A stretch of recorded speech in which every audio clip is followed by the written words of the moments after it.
പോളാറാമൻ ഹാളിൽ ഒത്തുകൂടിയ എസ്.ടി. ഡ്രഗാസിയൻ വത്തിക്കാനോ വേനൽക്കാല ക്യാമ്പിൽ പങ്കെടുത്ത 300-ലധികം കുട്ടികളെയും യുവാക്കളെയും ലിയോ 14 പാപ്പ അഭിവാദ്യം ചെയ്തു.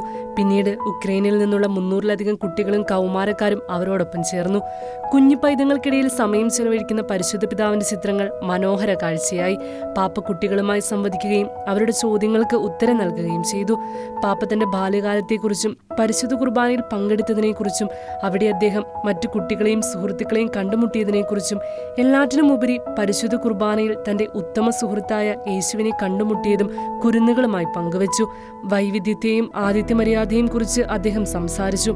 ആദ്യം ഉക്രൈനിയൻ കുട്ടികളോട് ഇംഗ്ലീഷിൽ ചില സ്വാഗത വാക്കുകൾ അഭിസംബോധന ചെയ്ത പാപ്പ തുടർന്ന് പരസ്പരം ബഹുമാനിക്കേണ്ടതിന്റെ പ്രാധാന്യത്തെക്കുറിച്ചും വ്യത്യാസങ്ങൾക്കിടയിലും പാലം പണിയുക, സൗഹൃദം സ്ഥാപിക്കുക എന്നതിന്റെ ആവശ്യവും പങ്കുവച്ചു. നമുക്കെല്ലാവർക്കും സുഹൃത്തുക്കളാകാം, സഹോദരി സഹോദരന്മാരാകാമെന്ന് പാപ്പ കുഞ്ഞുങ്ങളെ ഓർമ്മപ്പെടുത്തി.